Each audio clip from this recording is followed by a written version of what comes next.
My ex-wife's affair partner was abusing my kids while she made false police reports against me to cover it up, but when her sister testified after overhearing her plan and my son revealed the truth about his black eye, her whole scheme collapsed.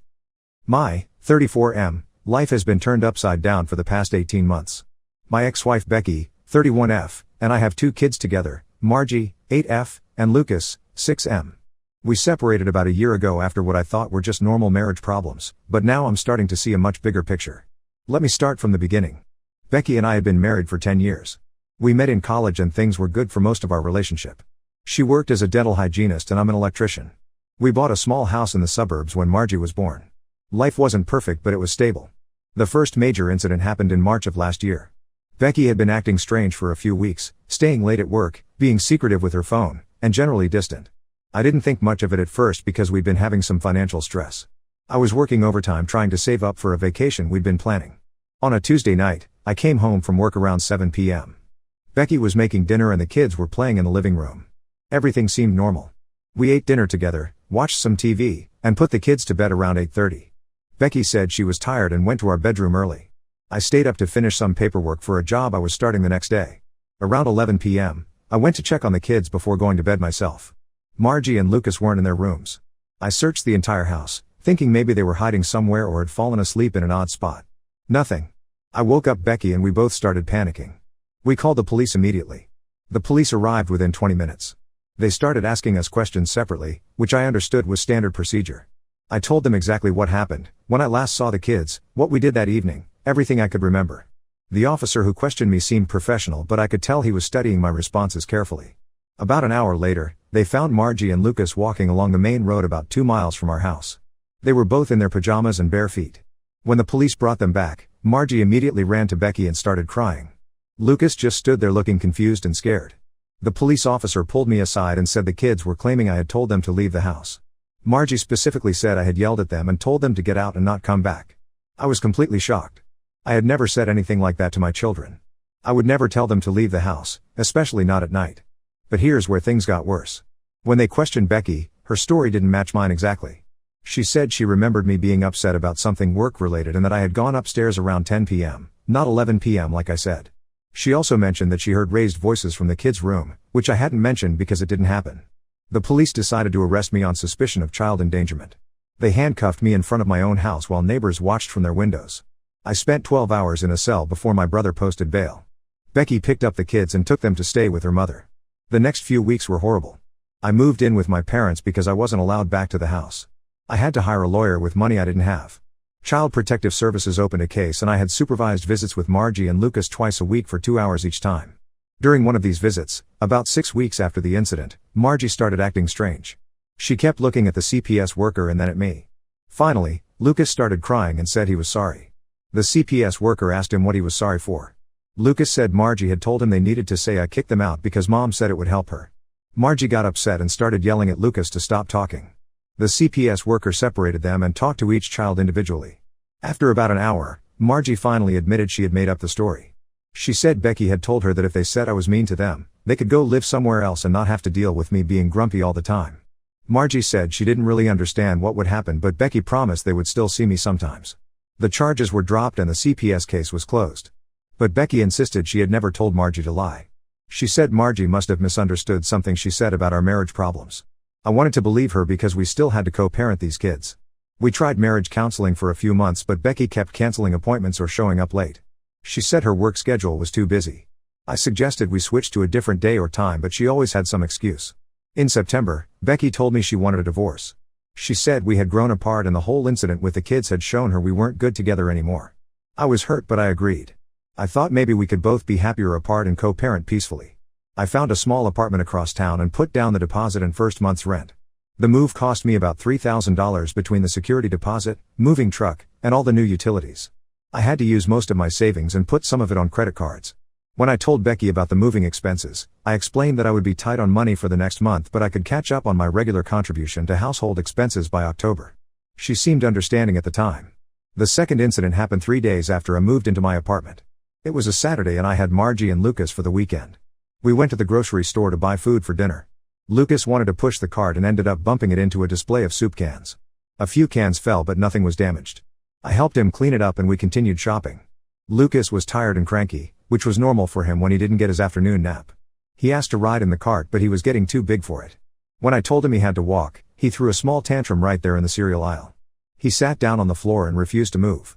I picked him up and carried him out of the store. He was crying but not screaming. A few people looked at us, but this kind of thing happens to every parent. Margie followed behind carrying the small bag of groceries we had managed to get. We went back to my apartment and Lucas calmed down after some juice and crackers. The rest of the weekend was fine. We played games, watched movies, and had pizza for dinner on Sunday. I dropped them back at Becky's house Sunday evening around 6 p.m. On Tuesday morning, 2 police officers showed up at my workplace. They said there was a warrant for my arrest for child abuse. I was handcuffed in front of my coworkers and taken to the station. The charges claimed I had violently grabbed Lucas in the grocery store and caused injuries to his arm and shoulder. Becky had apparently taken him to the emergency room on Monday night because he was complaining of pain and had bruises. I called my lawyer from jail. He arranged for my bail, but it took until Wednesday afternoon for me to get out. By then, I had already missed 2 days of work and my boss was asking questions. The lawyer explained that Becky had filed for an emergency protective order. This meant I couldn't contact her or the kids in any way. I couldn't go to their school, their activities, or anywhere near Becky's house.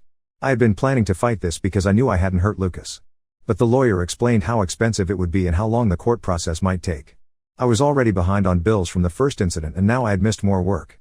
After 3 weeks of not seeing my kids and watching my savings disappear on legal fees, I made a decision. I told my lawyer to arrange a meeting with Becky's attorney. I said I would agree to supervised visitation only, pay child support, and not contest the divorce if she would drop the abuse charges.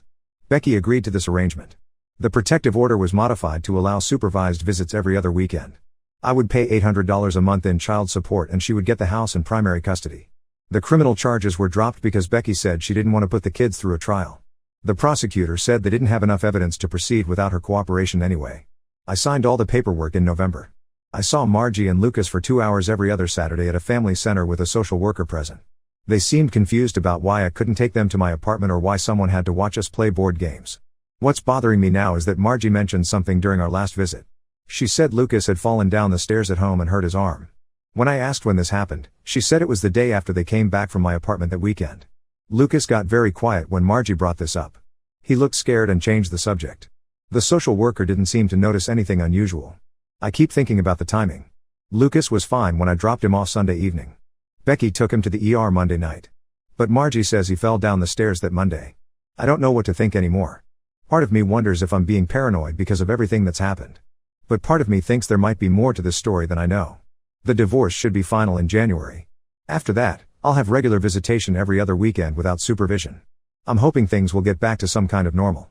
But I can't shake the feeling that something isn't right about all of this. Update 1: Things have gotten much worse since my original post. I need to update everyone because I don't know what else to do. 2 weeks ago, I was at the grocery store again, different one this time because I was avoiding the place where the whole Lucas incident supposedly happened. I was picking up some things for dinner when I ran into Becky's sister Janet, 28F. We had always gotten along well when Becky and I were married. Janet looked uncomfortable when she saw me. She kept looking around like she didn't want anyone to see us talking. I said hello and asked how she was doing. She said fine but didn't make eye contact. I was about to walk away when Janet grabbed my arm and pulled me toward the pharmacy section where there weren't many people around. She said she needed to tell me something but made me promise not to say it came from her. Janet told me that about a month before Margie and Lucas ran away last year, she had stopped by Becky's house to drop off some clothes Margie had left at her place. She said Becky was on the phone in the bedroom with the door mostly closed but Janet could hear part of the conversation. Becky was talking to someone about making something look real and getting me out of the picture. Janet said she thought Becky was talking about the divorce but the conversation seemed strange. Becky kept saying things had to look believable and that timing was important. Janet said she didn't think much of it at first. She figured Becky was talking to her lawyer about divorce strategy or something. But after Margie and Lucas ran away and I got arrested, Janet started wondering if the phone conversation was related. When the second incident happened with Lucas and the grocery store, Janet said she knew something was wrong. She confronted Becky about it the week before our conversation. Becky apparently broke down and admitted that she had coached Margie to lie about me telling them to leave the house. She said she needed me to look unstable so she could get full custody and not have to deal with sharing the kids. Janet said Becky claimed she was planning to leave town and start over somewhere else. But here's the part that really got to me.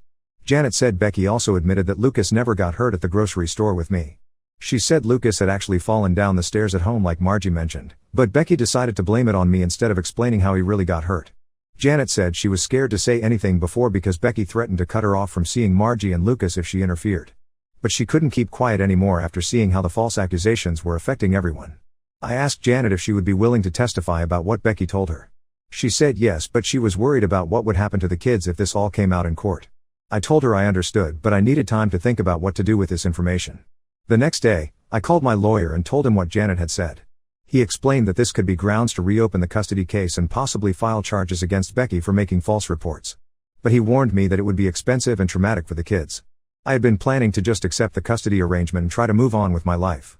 The supervised visits were humiliating, but at least I got to see Margie and Lucas. I was worried that fighting this would make things worse for them. But then something happened that changed my mind completely.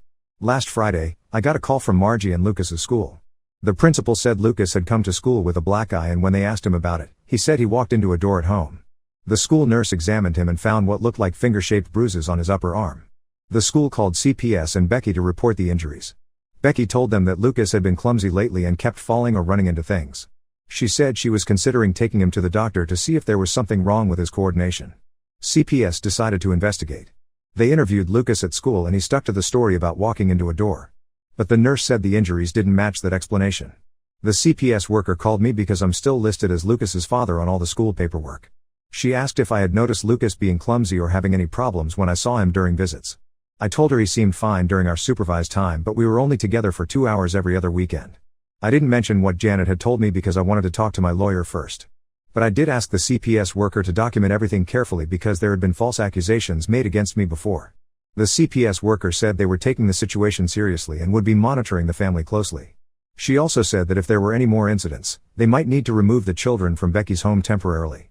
After I hung up, I sat in my apartment for about 2 hours trying to figure out what to do. I kept thinking about Lucas's scared face when Margie mentioned him falling down the stairs. I thought about how quiet he had gotten during our last visit when I asked him about school.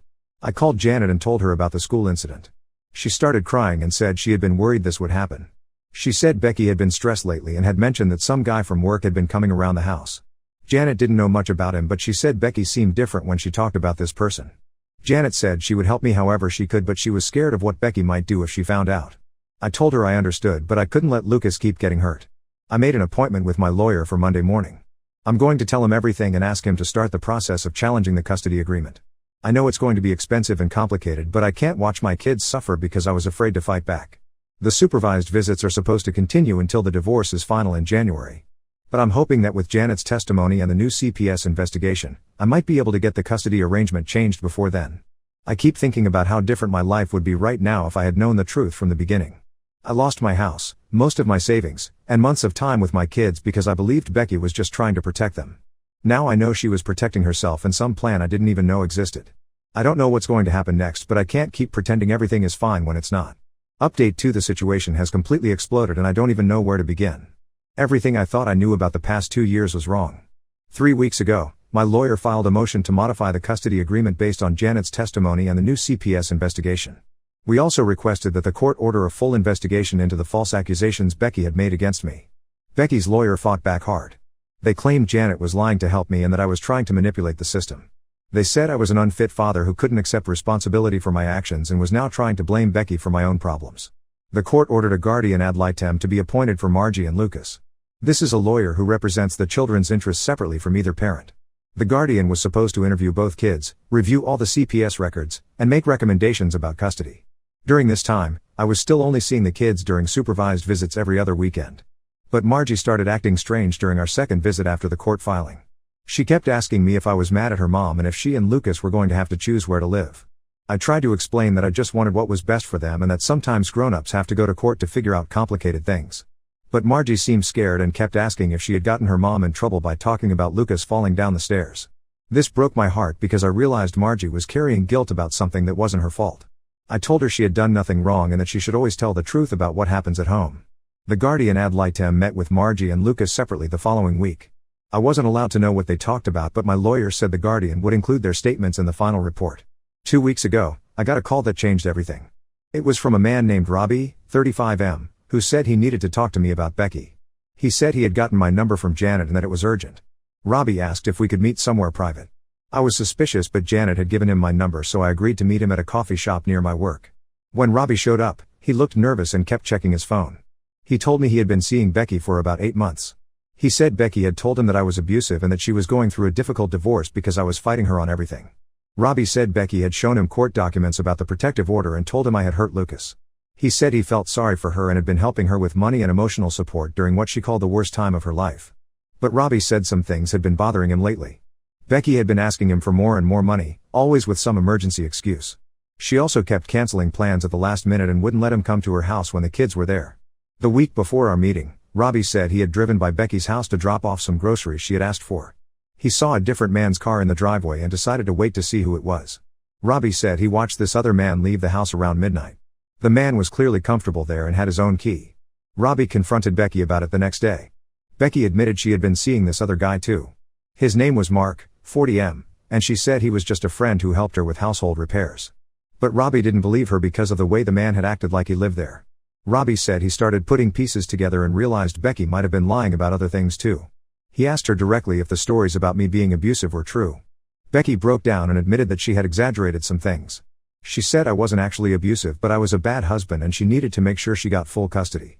Robbie said when he pressed her for details, she couldn't give him specific examples of how I had been bad. Robbie told me he felt sick about the whole thing and wanted to make it right. He said he would testify about what Becky had told him if it would help. He also said he had text messages from Becky asking for money and talking about her court cases. I took Robbie's information and gave it to my lawyer immediately. My lawyer said this could be crucial evidence that Becky had been systematically lying about our marriage and the incidents with the kids. But then things got even more complicated. Last week, CPS called me and said they needed to interview me again. They had received new information about the case and wanted to get my side of the story. The CPS worker told me that during their investigation, they had discovered that Lucas had been to the emergency room 3 times in the past 6 months. Each time, Becky had brought him in for injuries she claimed were accidents, the supposed grocery store incident, a fall from his bike, and another fall at home. The hospital had started asking questions because the pattern seemed unusual. When they interviewed Lucas alone, he finally told them that Mark had been pushing him and grabbing his arms when he misbehaved. Lucas said Becky told him to say he fell or ran into things because Mark would get in trouble if people knew he was disciplining Lucas. The CPS worker said they had interviewed Mark separately.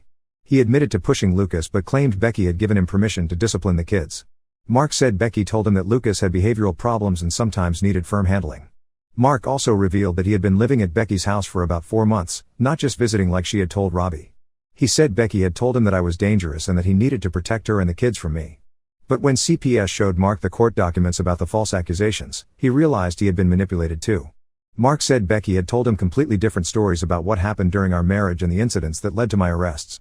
The CPS worker said they were recommending that Margie and Lucas be removed from Becky's home immediately and placed with me pending a full investigation.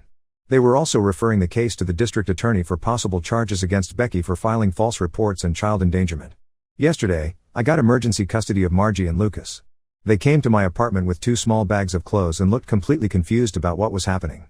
Margie asked me why they couldn't go home and if they were in trouble. Lucas just held onto my hand and wouldn't let go for the first few hours. I ordered pizza and we watched movies, but I could tell they were scared and didn't understand why their whole world had been turned upside down. This morning, Lucas started talking about Mark. He said Mark told him that dads who don't live with their kids don't really love them and that I had probably forgotten about him and Margie. Lucas asked if that was true and if I was going to send them back to live with Mark. I told Lucas that I love him and Margie more than anything and that I had been trying for a long time to spend more time with them. I explained that sometimes adults make mistakes and tell lies, but that doesn't change how much their parents love them. Margie said she was sorry for saying I told them to leave the house that night. She said Becky had told her it would help make things better but instead everything got worse. She asked if it was her fault that Mark had been mean to Lucas. I assured both kids that none of this was their fault and that they should never blame themselves for what adults do. But I can see how confused and hurt they are by everything that's happened. Becky is supposed to have supervised visits with them once a week now. Her first visit is scheduled for this weekend. I don't know how that's going to go or what she's going to tell them about why they're not living with her anymore. My lawyer says the criminal investigation could take months and that the custody situation might not be fully resolved until after that's finished. He also said Becky might still try to fight for custody even with all the evidence against her. I'm trying to focus on helping Margie and Lucas feel safe and stable. They're going to continue at their same school and I'm going to make sure they keep seeing their friends and doing their activities. But I can't stop thinking about how close I came to losing them completely because I believe the lies Becky told. If Janet hadn't spoken up and if Robbie hadn't gotten suspicious, I might never have known the truth. Update 3: It's been 3 months since Margie and Lucas came to live with me and I wanted to give everyone a final update on how things turned out. The criminal investigation moved faster than my lawyer expected. Becky was formally charged with filing false police reports, child endangerment, and perjury. Mark was charged with child abuse for pushing Lucas and causing his injuries. Becky's case went to court 6 weeks ago. Janet testified about the phone conversation she overheard and Becky's confession about coaching Margie to lie. Robbie testified about Becky's admissions to him about exaggerating the abuse claims. The hospital staff testified about Lucas's suspicious pattern of injuries. Most importantly, the CPS worker testified about Lucas finally telling the truth about Mark pushing him and Becky telling him to lie about how he got hurt. The worker also explained how Becky had manipulated the system by using my legitimate concerns about the kids' safety against me. Becky accepted a plea deal.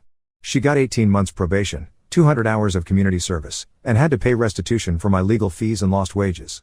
She also had to attend parenting classes and anger management counseling. The judge was not sympathetic to Becky's situation. He said her actions had caused serious harm to her children and undermined the systems designed to protect kids from real abuse. He also said she had wasted valuable resources that should have been available for legitimate cases. Mark got 6 months in county jail and 3 years probation. He had to stay away from Margie and Lucas completely. I later found out that Mark's wife had left him after finding out about his relationship with Becky and his abuse of my kids. The custody case was resolved more easily once the criminal charges were filed. I was awarded full physical custody of Margie and Lucas. Becky gets supervised visits every other Saturday for 4 hours at a family center. She has to pay me $400 a month in child support. Becky tried to argue that she should get unsupervised visits, but the judge said her pattern of lying and manipulation showed she couldn't be trusted to put the children's welfare first. He said the supervision would continue for at least 2 years and could only be changed if Becky completed all her required programs and demonstrated real change. Margie and Lucas have been adjusting to living with me full-time. It hasn't been easy because they were confused about everything that happened and didn't understand why they couldn't see their mom whenever they wanted.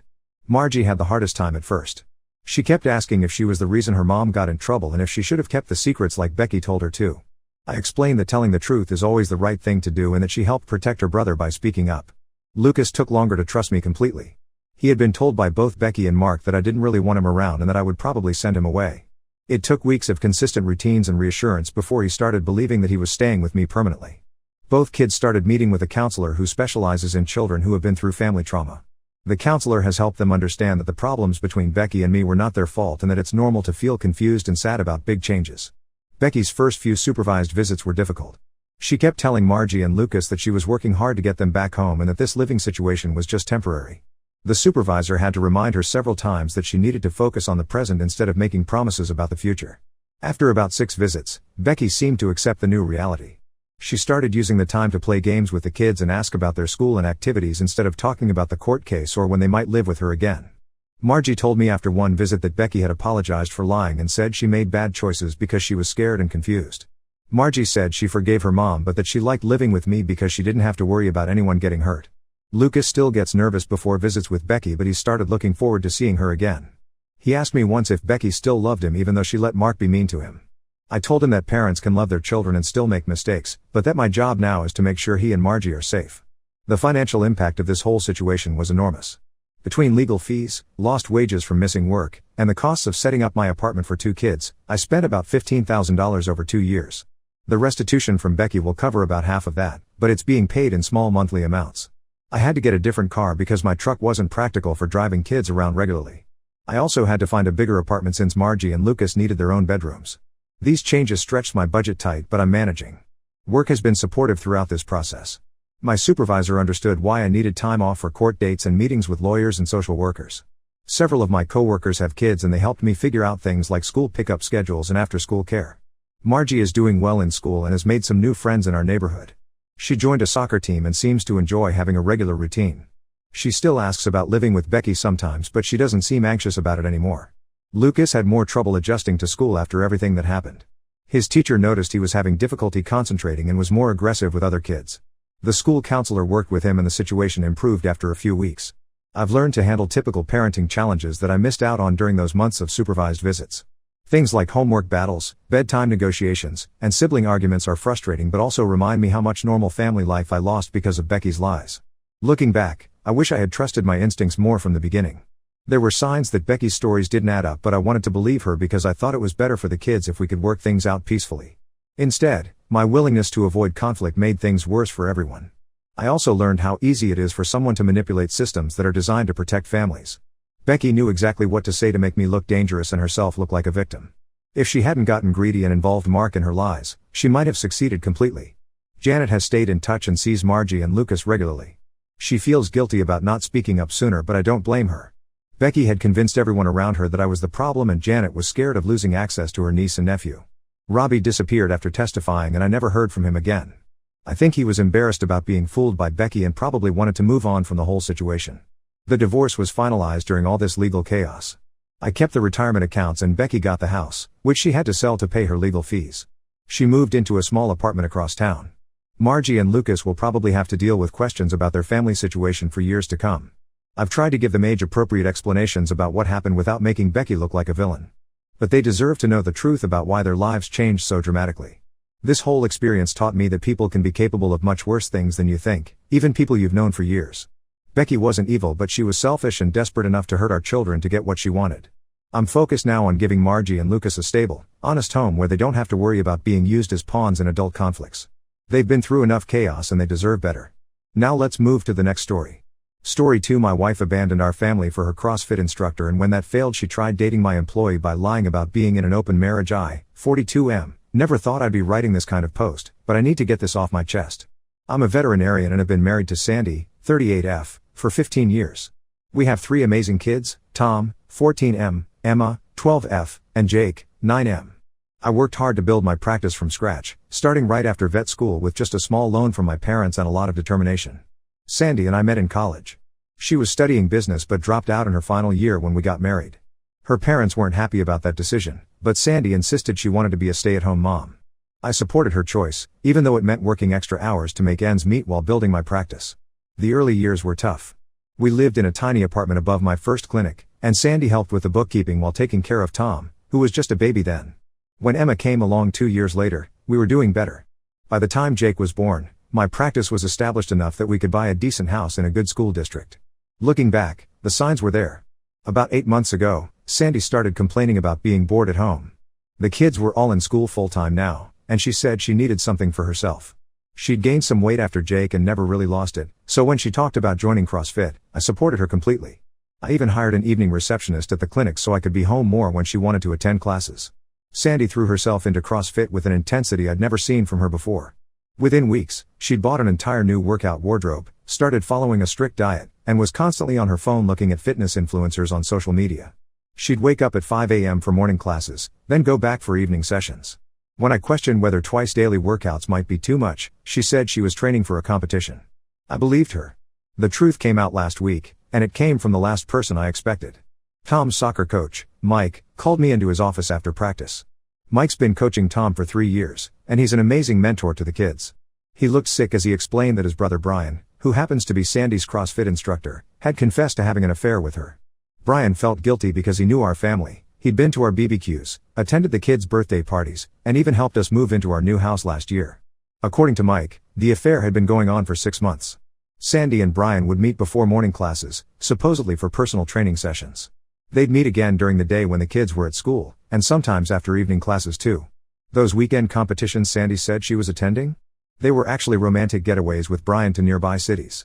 She'd even used our family emergency credit card to pay for hotel rooms. The worst part was telling the kids. Tom already suspected something was wrong. He'd seen me talking to Mike and noticed how upset I was.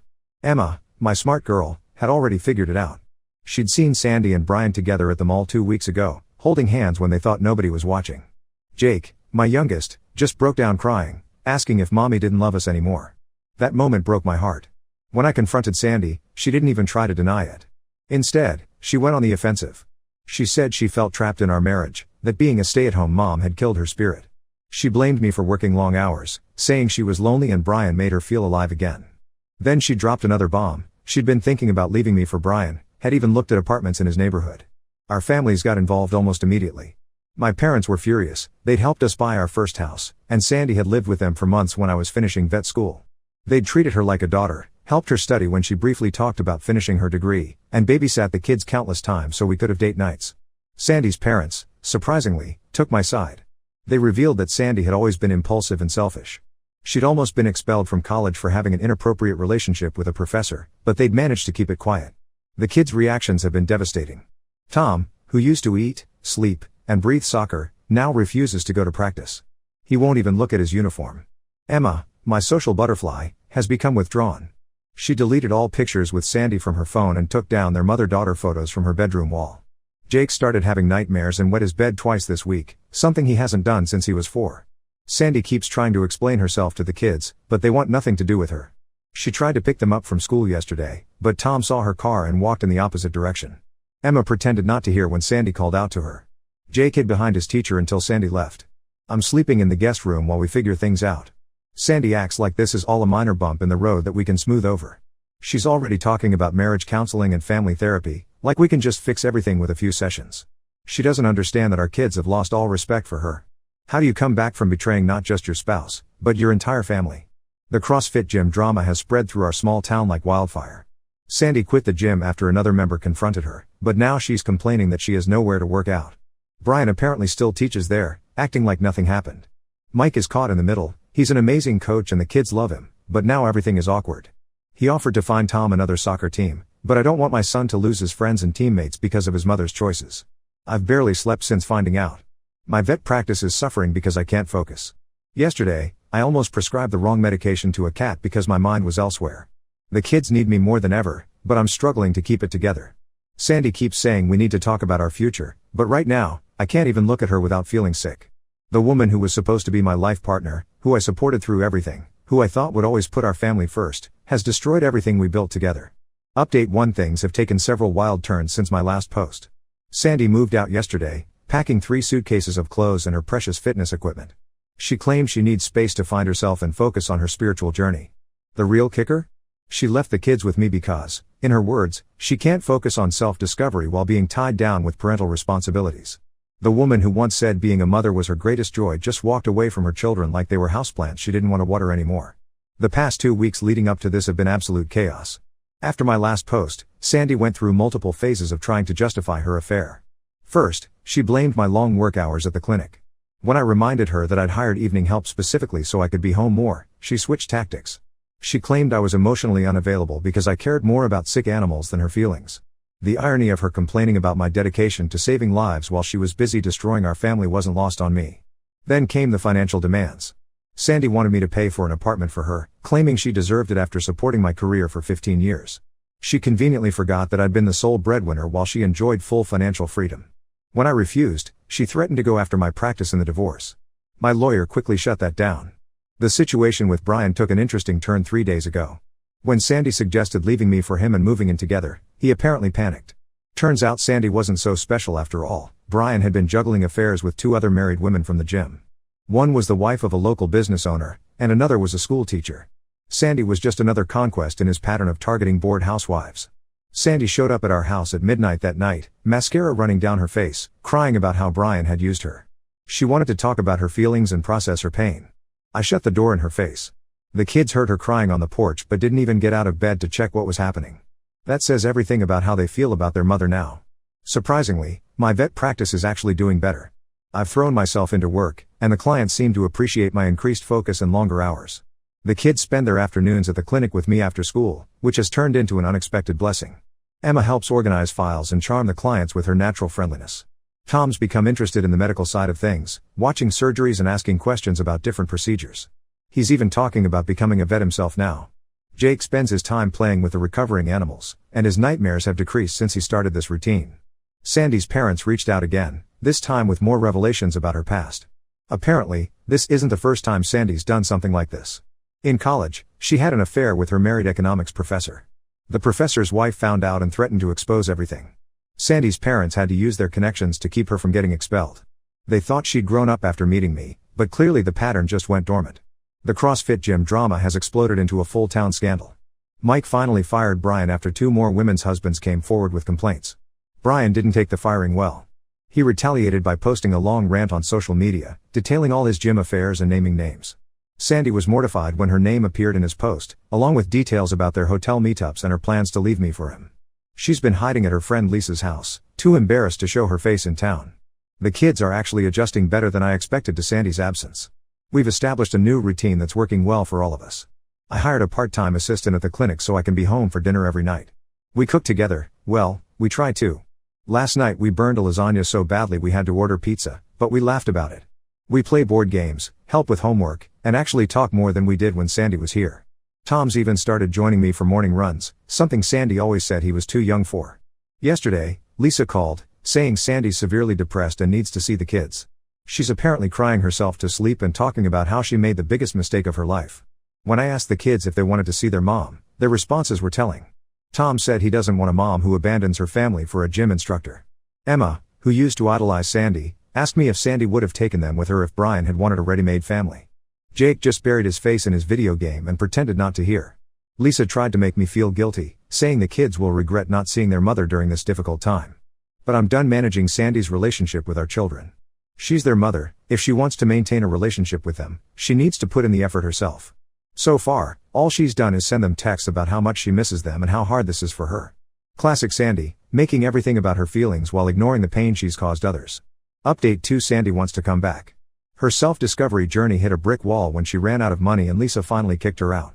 She burned through her savings in 2 months, spending it on yoga retreats and life coaching sessions.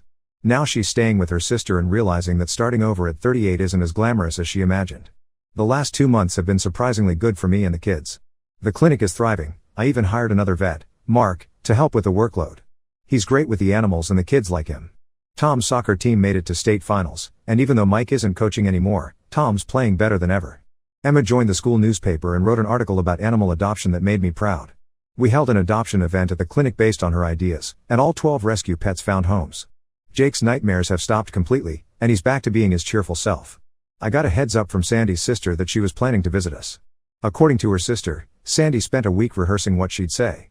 She showed up at the clinic last week during lunch hour, wearing the same dress she wore on our first date. She started crying as soon as she saw the family photos on my office wall, pictures of me and the kids hiking, having game nights, and volunteering at the local animal shelter.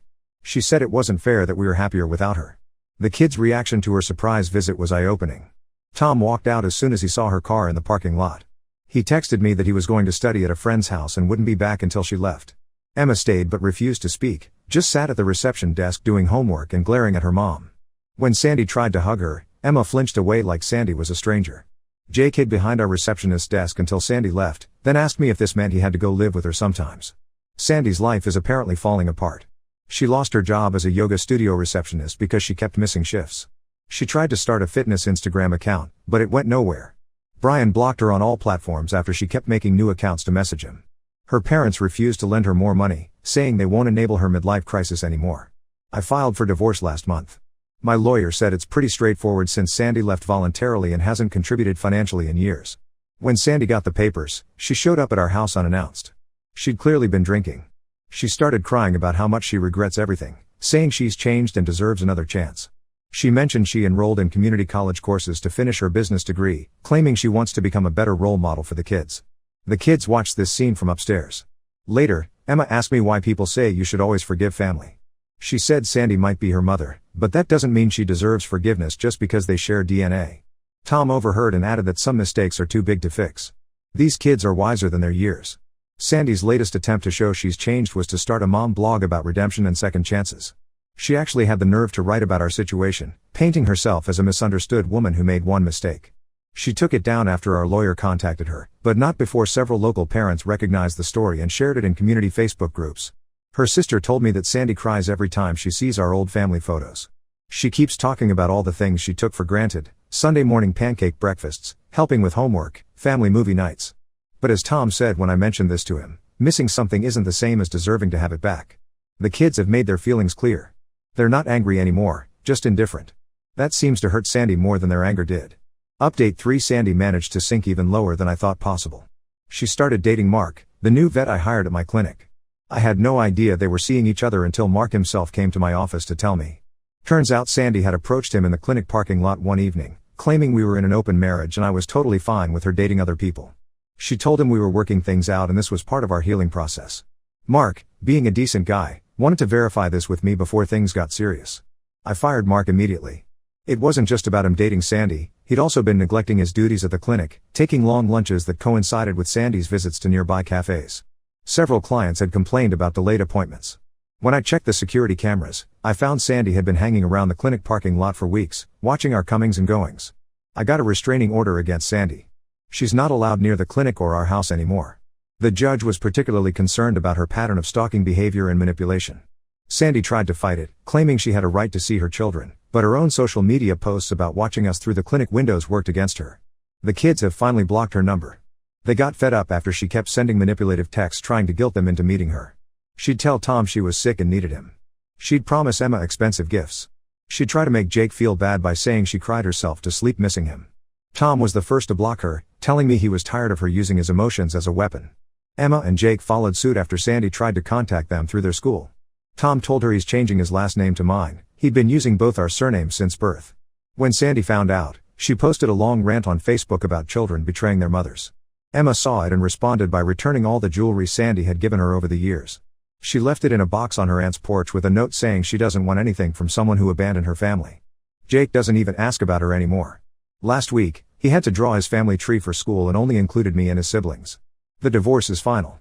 I got full custody since Sandy never contested it. She was too busy trying to convince Mark and his friends that I was the villain in our story. She's moved to another town, supposedly to start fresh. According to her sister, she's already joined a new gym and is training for fitness competitions. Some people never change. My parents suggested I start dating again, but I'm not ready. The kids and I have found our rhythm. We have movie nights on Fridays, spend Saturdays volunteering at the animal shelter, and go hiking on Sundays. Tom's talking about veterinary schools already, even though he's only a freshman. Emma's turned our experience into something positive. She started a support group at school for kids with absent parents. Jake's joined a youth soccer team and is thriving without the pressure of playing at his old school where everyone knew our story. Sometimes broken families work better apart than together. The kids are happier, I'm more focused at work, and we've made peace with everything that happened. Sandy's betrayal taught us that family isn't just about blood, it's about the people who choose to stay, even when things get tough.